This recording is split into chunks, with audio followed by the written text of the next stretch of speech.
लिए जो है महाराज उद्धव जी गए, गोपियों के पास में पहुंचे। एक तरफ गोपियां खड़ी हैं, एक तरफ उद्धव खड़े हैं, दोनों आमने सामने हैं।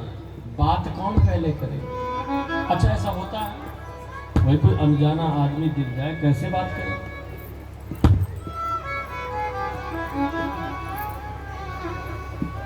एक बार दो माताएं सफर कर रही, कहां से? दिल्ली से। बस में एक दिल्ली से बैठे, एक दिल्ली से थोड़ा और आगे से बैठे। और कहां आ रही थी? एक ने उतरना था अंबाला और दूसरे ने उतरना था चंडीगढ़। तो जैसे एक जो पहले बैठ गई थी ना, वो दूसरी सीट खाली थी, वो इधर ही बैठ जा, चाहे वो कहीं की भी हो। और दो पुरुष अगर आपस में बैठे होंगे ना, बात कभी नहीं करेंगे, सारा रास्ता ऐसे बीत जाएगा, उसका मुंह इधर रहेगा, उसका इधर रहेगा। लेकिन दो माताएं चाहे कहीं की भी हो, तुरंत उनकी बातचीत शुरू हो जाती। और बुढ़िया हैं तो पूछेंगी, एक बात बता बहू कैसी है? तब तक दूसरे कहते हैं क्या बताऊं, बेटे की शादी से पहले अच्छे जब से आई तो ऐसा लगता है कि चुड़ैल आ गई। तो बोलो श्री राधे।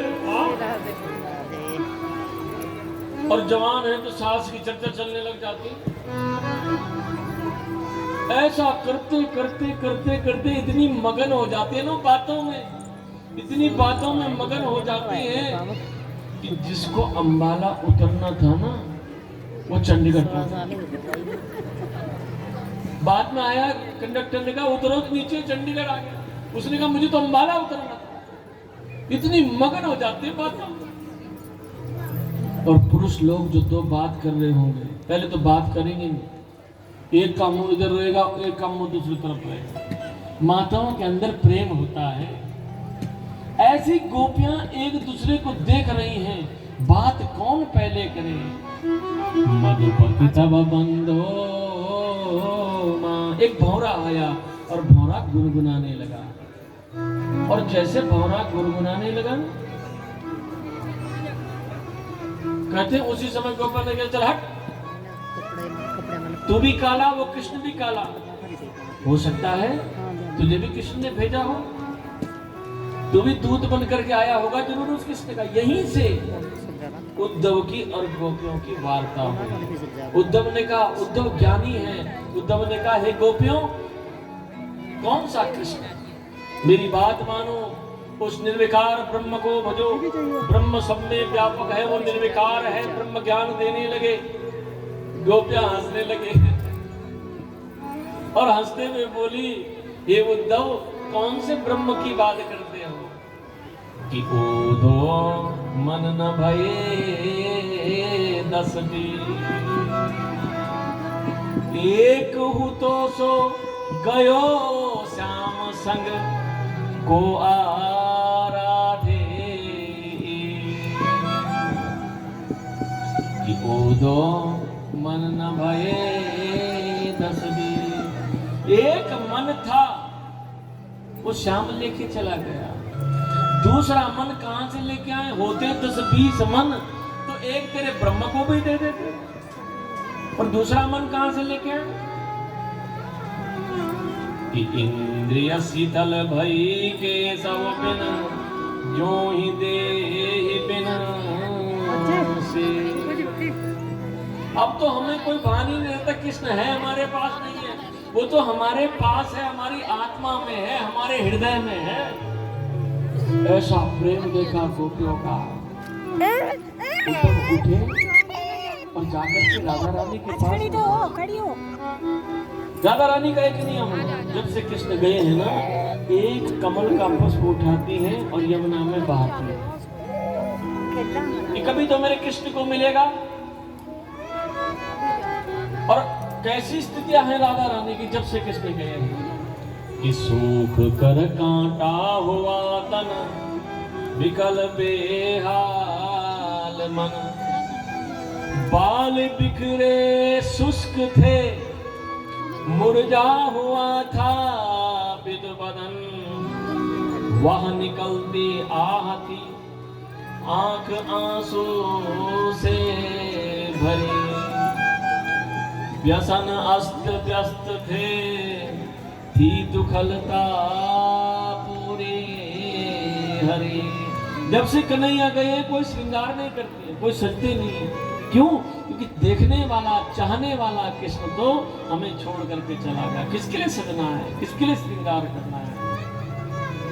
मानो शरीर सूख करके कांटा हो गया हो, बाल बिखरे रहते हैं, कोई सुध बुध नहीं रहती राधा। ये राधे ये क्या स्थिति बना करके रखती है? उद्धव कहते हैं अरे वो ब्रह्म को भज ले, वो ब्रह्म निर्विकार है, आत्मज्ञान देने आया हूं तुम्हें। कौन सा ब्रह्म, किसका ब्रह्म? राधा रानी बोली तो को क्या लगता है उद्धव, वो कृष्ण हमसे दूर है, वो कृष्ण तो हमारे हृदय में हमसे बातें करता है, हमसे दूर हो ही नहीं सकता। आए थे उद्धव ध्यान देना एक दिन के लिए, और उद्धव जो है ना 6 महीने तक ब्रज वृंदावन में ही रह गए। और जब वृंदावन से गए हैं तो ध्यान देना कन्हैया के चरणों में गिर पड़े। ये कन्हैया तो को दया नहीं आती उन गोपियों पर, एक कृपा कर देना मेरे ऊपर कि वंदे नंद ब्रजस्त्रीणाम पाद रेणुम अभीक्षण सा यासाम हरिकथो गीतम पुनादे भुवन त्रयम्। इतनी कृपा कर देना कि ब्रज की रज बना देना मुझे, ताकि जब वो गोपियां चले और उनके चरणों की चरण रज जो गिरे वो मेरे मस्तक पर पड़े, मैं समझूंगा मेरा जीवन धन्य हो गया है। हाँ कि श्री राधे मेरे स्वामनी मेरा धन को दास, जन्म जन्म मोहि दीजियो वृंदावन गोवास। इतनी कृपा कर देना हे गोविंद कि मुझे वृंदावन की रज बना लेना। तो को तो दया आती नहीं उन गोपियों पर। अरे वो गोपियां कितनी याद करती हैं तुझे, तेरे विरह में पागलों की तरह भटक रही। कन्हैया ने कहा एक काम कर उद्धव, नेत्र बंद कर। उद्धव ने नेत्र बंद करे तो उद्धव को क्या दिखाई दिया कि भगवान बीच में बैठे हैं और चारों तरफ वो गोपियां ही गोपियां हैं। जैसे नेत्र खोले तो सामने वही दृश्य दिखाई दिया। उद्धव प्रणाम करने लगे गोविंद को, क्योंकि गोपियां वो राधा रानी और वो गोपियां भगवान से अलग हो ही नहीं सकती हैं। क्योंकि उद्धव के अंदर ज्ञान तो था लेकिन प्रेम नहीं था, इसलिए भगवान ने उद्धव को जो है वृंदावन में उन गोपियों के पास में भेजा है। सुखदेव भगवान कहते हैं प्यारे परीक्षित, इस प्रकार से जो है उद्धव के ज्ञान को प्रेम में परिवर्तित करने के लिए भगवान ने उद्धव को जो है महाराज आज जो है वृंदावन में भेज करके जो है उद्धव के ज्ञान को प्रेम में परिवर्तित किया है। कहने का अर्थ यह है, कथा ये कहती है कि जब हम भगवान को अपना बना लें, प्रभु को अपना बना लें, प्रभु को अपना मान लें, तो भगवान फिर हमसे दूर नहीं जाते और भगवान को ढूंढने की आवश्यकता भी नहीं होती कि तुम सोचो कि भगवान कहाँ मिलेंगे, भगवान कहाँ मिलेंगे, भगवान कहाँ होंगे। भगवान तो हमारे पास में है, फिर भगवान को ढूंढने की कहीं आवश्यकता नहीं होती। लेकिन राधा रानी की कृपा न होना तो वो गोविंद मिलते भी नहीं। करुणा मई कृष्ण पिया भव पार लगा देना। करुणा मई कृष्ण पिया भव पार लगा देना। याद करो तुम्हारी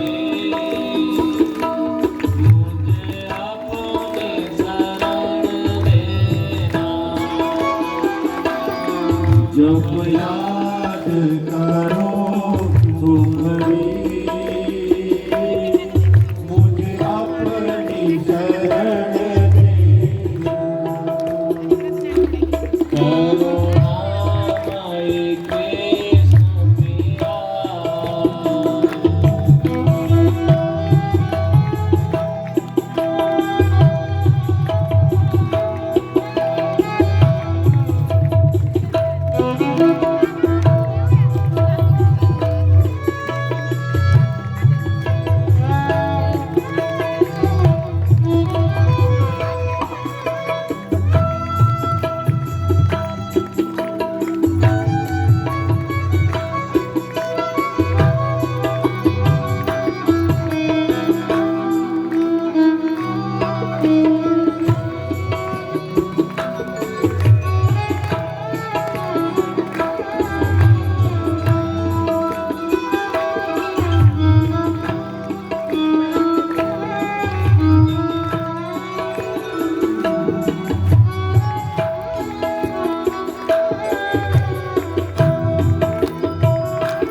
बंधन में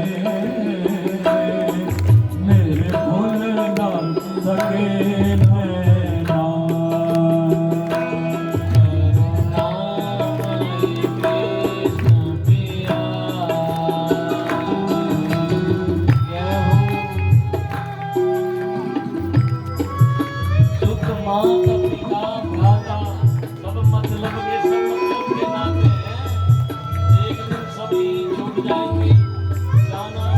यात्रा अकेले की है, वहाँ कोई साथ में नहीं जाता।